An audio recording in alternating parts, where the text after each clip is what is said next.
हिवाळी अधिवेशनाचा आज तिसरा दिवस. विधानसभेमध्ये आज बीड आणि परभणी घटनेवर चर्चा होणार. मुख्यमंत्री या प्रकरणी काय कारवाई करणार याकडे लक्ष.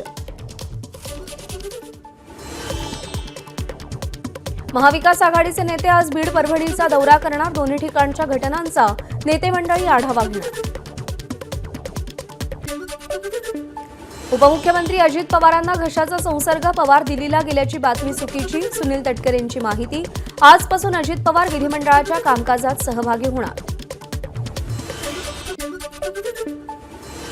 महायुती सरकारचं खातेवाटप ठरलं. शिवसेना राष्ट्रवादी खातेवाटपासंदर्भातली यादी मुख्यमंत्र्यांकडे देणार. येत्या 24 तासात खातेवाटपासंबंधी निर्णय होईल, सूत्रांची माहिती. दरम्यान खातेवाटपामध्ये गृह खातं, महसूल आणि सार्वजनिक बांधकाम खातं भाजपकडे राहणार असल्याची विश्वसनीय सूत्रांची माहिती. खातेवाटपात अर्थ खातं आणि महिला बालविकास खातं राष्ट्रवादीकडेच, सूत्रांची माहिती. मागील मंत्रिमंडळात शिवसेनेकडे असलेलं नगरविकास खातं शिवसेनेकडेच राहणार. एबीपी माझाला, सूत्रांची माहिती.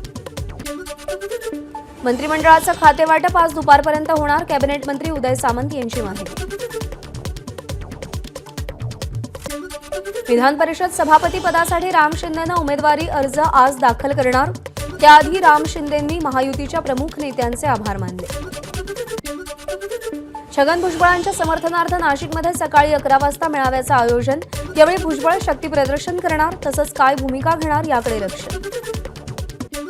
अकोल्यातून भुजबळांना समर्थन देण्यासाठी समता परिषदेचे कार्यकर्ते नाशिकमध्ये. यावेळी कार्यकर्त्यांकडून अजित पवारांविरोधात घोषणाबाजी. उद्धव ठाकरेंकडून छगन भुजबळांचं कौतुक. भुजबळ एकटे सभागृह डोक्यावर घ्यायचे. एकटे असलो तरी सभागृह डोक्यावर घेता येतं, ठाकरेंचं वक्तव्य. बदलापूर शाळेतील मुलींवरती लैंगिक अत्याचार प्रकरणी वरिष्ठ पोलीस निरीक्षकावर निलंबनाची कारवाई. गुन्हा दाखल करण्यास टाळाटाळ केल्यानं कारवाई, तर तपास पूर्ण झाल्याची एसआयटीची माहिती. मुंबई, पुणे, दिल्लीतील 21 ठिकाणी ईडीचे छापे. T20 सामन्यांचा बेकायदेशीर प्रक्षेपणासह सट्टेबाजी प्रकरणी छापे. कारवाईमध्ये बँक खात्यांमधील 30 लाख गोठवण्यात आले. शिंदे फडणवीसांना खोट्या गुन्ह्यात अडकवण्याचा कट प्रकरणाच्या चौकशीसाठी एसआयटीची घोषणा. गरज पडल्यास माजी पोलीस महासंचालक पांडेंची ही चौकशी करणार. मंत्री शंभूराज देसाईंची माहिती. लाडकी बहीण योजना तृतीयपंथीयांसाठीही लागू करावी. भाजप आमदार प्रवीण दटकेंची विधानसभेत मागणी. काँग्रेस गटनेता आणि नवीन प्रदेशाध्यक्ष निवडीसाठीची बैठक पार पडली. आमदारांची मतं जाणून घेतल्यानंतर रमेश चेन्नीथला अहवाल केंद्रीय नेतृत्वाकडे पाठवणार. भाजपचे सगळे आमदार उद्या राष्ट्रीय स्वयंसेवक संघाच्या डॉ. हेडगेवार स्मृती भवन परिसराला भेट देणार. संघाच्या पदाधिकाऱ्यांकडून भाजप आमदारांना मार्गदर्शन केलं जाईल. उद्धव ठाकरेंनी मुख्यमंत्री देवेंद्र फडणवीसांची भेट घेतली. नागपुरातील विधान भवनात दोन्ही नेत्यांची चर्चा. हिवाळी अधिवेशनासाठी ठाकरे सध्या नागपूरमध्ये. नागपूरमध्ये उद्धव ठाकरेंनी विधानसभा अध्यक्ष राहुल नार्वेकरांची भेट घेतली. भेटीमध्ये विरोधी पक्षनेते पदाबाबत चर्चा नाही. 3 वर्षांनंतर आदित्य आणि उद्धव ठाकरेंनी नार्वेकरांची भेट घेतली. उद्धव ठाकरेंनी नाना पटोलेंशी बोलणं टाळलं. दोघांमध्ये फक्त 10 फूट अंतर असताना साधी नजरानजरही झाली नाही. विधान भवन परिसरातली ही घटना कॅमेऱ्यामध्ये कैद. नागपूरमध्ये उद्धव ठाकरेंनी आमदारांची बैठक घेतली. पुढे फडणवीस असले तरीही तुम्ही 20 आहात, उद्धव ठाकरेंचा आमदारांना कानमंत्र. मंत्रिपद न मिळाल्यानं नाराज सुधीर मुनगंटीवारांची रावसाहेब दानवेंनी भेट घेतली. पक्षाच्या विभागीय कार्यालयात दोघांमध्ये सुमारे अर्धा तास चर्चा. तानाजी सावंतांना मंत्रिपद न मिळाल्यानं नाराज पदाधिकारी राजीनामे देण्याच्या तयारीत. धाराशिवमधील परांड्यात शिवसेनेचे पदाधिकारी आणि 15 सरपंचांची बैठक. मनीषा कायंदे यांची शिवसेनेच्या मुख्य प्रतोदपदी नियुक्ती. पक्षानं दाखवलेला विश्वास सार्थ ठरवणार. मनीषा कायंदेंची प्रतिक्रिया. राष्ट्रवादीच्या मुख्य प्रतोदपदी चेतन तुपे, तर प्रतोदपदी शिपळूणचे आमदार शेखर निकम यांची नावाची घोषणा होण्याची शक्यता. नावं अध्यक्षांकडे पाठवल्याची सूत्रांची माहिती. वांद्रे पूर्वचे आमदार वरुण सरदेसाईंनी शासकीय वसाहतींच्या समस्यांसंदर्भात मुख्यमंत्र्यांची भेट घेतली. वर्ग ब च्या वसाहतीमध्ये रहिवाशांची व्यवस्था करण्याची मुख्यमंत्र्यांकडे मागणी. रायगड आणि शिवनेरी किल्ल्यावरती पुरातत्व विभागाची परवानगी घेऊन स्वराज्याचा मोठा भगवा ध्वज लावला जाणार. मुख्यमंत्री देवेंद्र फडणवीसांची माहिती. महाराष्ट्र राज्य कौशल्य विद्यापीठाला ज्येष्ठ उद्योगपती दिवंगत रतन टाटा यांचं नाव. विधेयकाला सभागृहात एकमतानं मंजुरी. मुद्रांक शुल्कात मोठी वाढ, त्यामुळे स्टॅम्प पेपरसाठी आता 100 ऐवजी 500 रुपये मोजावे लागणार.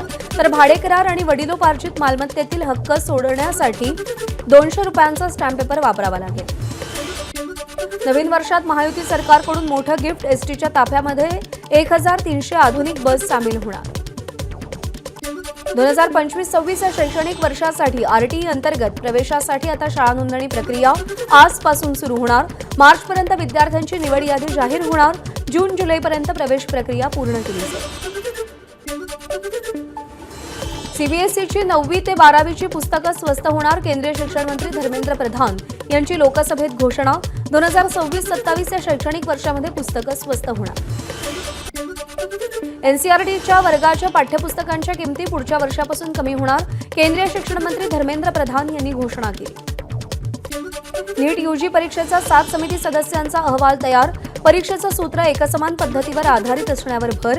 विद्यार्थ्यांना घरापासून जवळचंच केंद्र देण्याच्या अहवालात सूचना. संगीतप्रेमींसाठी पर्वणी ठरणाऱ्या 17व्या सवाई गंधर्व महोत्सवाला आजपासून सुरुवात. पुण्यातील मुकुंदनगरच्या महाराष्ट्रीय मंडळ क्रीडा संकुलात 22 डिसेंबरपर्यंत महोत्सव चालेल. नाताळच्या सुमारास मुंबईच्या थंडीत घट होण्याची शक्यता. सांताक्रूजमध्ये मंगळवारी 15 अंश सेल्सिअस किमान तापमानाची नोंद. मुंबईच्या प्रदूषणामध्ये वाढ. कुलाव्यासह भायखळ्यामध्ये अतिशय खराब हवेची नोंद. वरळी, माझगाव, शिवडी आणि शिवाजीनगरमध्येही हवेची गुणवत्ता खालावली. ठाणे बोरिवली बोगद्याच्या आरसी प्लांट स्थलांतरित करण्याच्या याचिकेवर सुनावणी. उच्च न्यायालयाकडून एमपीसीबीला प्रतिज्ञापत्र सादर करण्याचे निर्देश. मुंबईतील कचरा अंबरनाथमध्ये डम्पिंग करण्याच्या प्रकल्पाला स्थानिकांचा विरोध. पर्याय म्हणून पालिका देवनार डम्पिंग ग्राउंडवरती कचऱ्यापासून वीज तयार करण्याच्या प्रकल्पाला गती देणार. खाद्यपदार्थ आणि विशेषतः भाज्यांच्या किमती कमी झाल्यानं किरकोळ महागाई पाठोपाठ घाऊक महागाई घसरली. नोव्हेंबरमध्ये देशात घाऊक महागाई दर 1.89% आहे. विनापरवानगी वृक्षतोड केल्यास 50,000चा दंड भरण्याचा निर्णय रद्द. आता झाड तोडल्यास पूर्वीप्रमाणे 1,000 रुपये दंड भरावा लागेल. महावितरणच्या उदासीन धोरणामुळे शेतकऱ्याचा 7 एकरावरचा कांदा करपला. शेतातील महावितरणचा मीटर बॉक्स जळल्यानं शेतकऱ्याला पिकाला पाणीच देता आलं नाही. अपघातानंतर रस्त्याच्या दोन्ही बाजूच्या मार्गिकेवर बॅरिकेड्स लावू नका. उच्च न्यायालयाचे मुंबई पोलिसांना आदेश. तर असं केल्यास कारवाईचा न्यायालयाचा इशारा. अंधेरीमध्ये शाळकरी विद्यार्थ्यांच्या जीवाशी खेळ. 50 विद्यार्थ्यांना गोराई इथं पिकनिकसाठी घेऊन जाताना खासगी बस चालक आणि क्लीनर दारूच्या नशेत. दोघांनीही अंधेरी पोलिसांकडून अटक. अर्नाळा पोलीस ठाण्यात कार्यरत असलेले पोलीस उपनिरीक्षक रतिकांत भद्रे शेट्टे यांची आत्महत्या. गेल्या 4 महिन्यापासून ते नैराश्यात असल्याची माहिती. शेतात खेळण्यासाठी गेलेल्या 2 भावांचा विहिरीत पडून मृत्यू. छत्रपती संभाजीनगरच्या आडूळमधली घटना. घटनेमुळे संपूर्ण आडूळ गावातून हळहळ व्यक्त. लातूरमध्ये विजेच्या खांबावरती काम करत असताना विजेचा झटका लागल्यानं लाईनमनचा मृत्यू. सुरक्षा साहित्याविना विजेच्या खांबावरती चढणाऱ्या खासगी कर्मचाऱ्यांचा जीव धोक्यात. जळगावमध्ये पैसे तिप्पट करून देण्याच्या बहाण्यानं ग्रामसेवकाला तब्बल 16 लाखांचा गंडा. सगळा कट एका पोलीस कर्मचाऱ्यानंच रचल्याचं समोर. 5 संशयितांना अटक. कल्याण रेल्वे स्थानकावरती बॉम्ब ठेवल्याचा निनावी फोन. उल्हासनगरच्या सेंट्रल पोलीस ठाण्यामध्ये सोमवारी हा फोन आला होता. पोलिसांनी कल्याण रेल्वे स्थानकावरती तपासणी केली असता बॉम्ब ठेवल्याची अफवा असल्याचं उघड. सिद्धिविनायक मंदिर न्यासावरील सदस्यांचा कालावधी 3 वर्षांवरून 5 वर्ष तसंच सदस्य संख्या 9 वरून 15 करण्याच्या सुधारित विधेयकाला विधानसभेमध्ये मंजुरी. व्हीव्हीपॅटच्या पावत्यांच्या फेरमोजणीसाठी रोहिणी खडसे हायकोर्टात जाणार. फेरमोजणीसाठी भरलेले शुल्क रोहिणी खडसे आणि वैशाली सूर्यवंशी यांना परत मिळणार. लोकसभा आणि विधानसभेतही सोलापूरचा पाणी प्रश्न.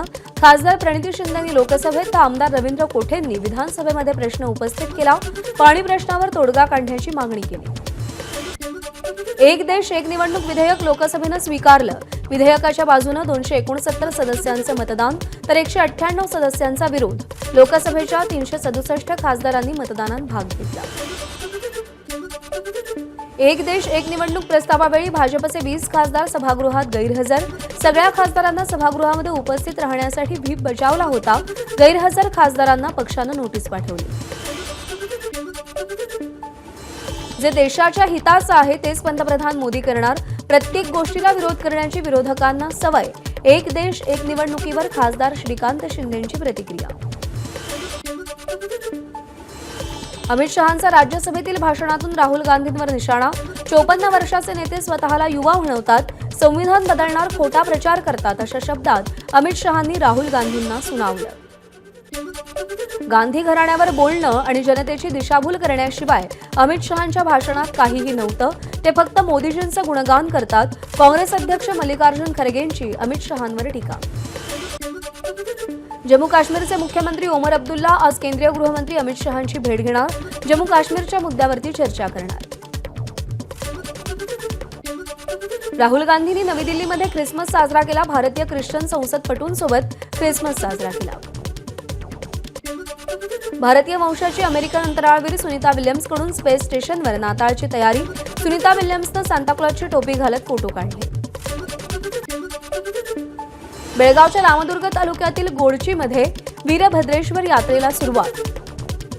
धनगरी ढोलसह हजारो भाविकांचा रथयात्रेत सहभाग. भक्तांकडून रथावर खारीक आणि खोबऱ्याची उधळण. कॅन्सर विरोधी लस तयार केल्याचा रशियाचा मोठा दावा. 2025 पासून रशियात नागरिकांना निःशुल्क लस पुरवण्याची घोषणा. रशियाची सरकारी वृत्तवाहिनी TASS न्यूजनं ही माहिती दिली. पाळीव प्राण्यांच्या देखभालीसाठी आता पेट लीव्ह मिळणार. हैदराबादमधील एका मल्टीनॅशनल कंपनीनं त्यांच्या कर्मचाऱ्यांसाठी ही सुट्टी सुरू केली.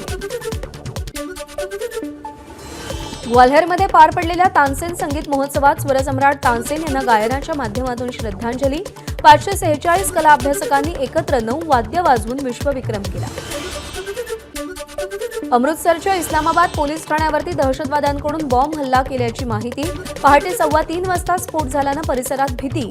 कोणतीही हानी नाही. गुजरातमधील भावनगर तळजा महामार्गावर भीषण अपघात. बसनं ट्रकला धडक दिल्यानंतर 6 जणांचा मृत्यू तर 15 जण जखमी. बस भावनगरकडून महुवाकडे जात असताना ट्रकला धडक दिली. इस्रायलचे पंतप्रधान नेत्यानाहू यांची सिरियाच्या बफर झोनला भेट. सीमा सुरक्षित होईपर्यंत इस्रायली सैन्य बफर झोनमध्येच राहील. नेत्यानाहूंचं वक्तव्य. गाझापट्टीमध्ये इस्रायली सैन्यानं केलेल्या हल्ल्यामध्ये एकाच कुटुंबातील 8 जणांचा मृत्यू. मृतांमध्ये बहुतांश महिला आणि लहान मुलांचा समावेश. पाकिस्तानातल्या रावळपिंडीतल्या एका हाऊसिंग सोसायटीच्या कार्यक्रमात गोळीबार. एकाचा मृत्यू, अनेक जण जखमी. दक्षिण पॅसिफिक महासागरात असलेल्या वानुआतू बेटावरती 7.3 रिश्टर स्केलचा शक्तिशाली भूकंप. भूकंपानंतर झालेल्या नुकसानाचं अद्याप मूल्यांकन झालेलं नाही. कॅनडाच्या उपपंतप्रधान अर्थमंत्री क्रिस्टिया फ्रीलँड यांनी अचानक राजीनामा दिला. पंतप्रधान जस्टिन ट्रुडो यांच्याशी धोरणात्मक बाबींवर मतभेद झाल्यानं राजीनामा दिल्याची माहिती. मॉस्कोत झालेल्या बॉम्बस्फोटात रशियाचे न्यूक्लिअर चीफ इगोर किरिलोव्ह यांचा मृत्यू. इलेक्ट्रिक स्कूटरमध्ये बॉम्ब ठेवण्यात आल्याची रशियाच्या तपास समितीची माहिती. अमेरिकेतील विस्कॉन्सिन राज्यामध्ये एका ख्रिश्चन शाळेत गोळीबार. गोळीबारामध्ये 5 लोकांचा मृत्यू तर 6 जण गंभीर जखमी. हल्ला एका 17 वर्षीय मुलीनं केला. घटनेनंतर संबंधित मुलीची आत्महत्या. मराठी चित्रपटसृष्टीमध्ये नवा प्रयोग. #तदेव लग्नम नाट्यगृहामध्ये प्रदर्शित होणार. अभिनेता सुबोध भावे आणि अभिनेत्री तेजश्री प्रधान यांच्या उपस्थितीत 20 डिसेंबरला पुण्यामध्ये भव्य प्रीमियर. किरण राव दिग्दर्शित लापता लेडीज ऑस्करच्या शर्यतीत होता, परंतु लापता लेडीज ऑस्करच्या शर्यतीतून बाहेर पडलाय. प्रसिद्ध बॉलिवूड अभिनेत्री एली आवरामचं मराठी सिनेसृष्टीत पदार्पण. इलू इलू चित्रपटातून प्रेक्षकांच्या भेटीला येणार. एबीपी माझा, उघडा डोळे बघा नीट.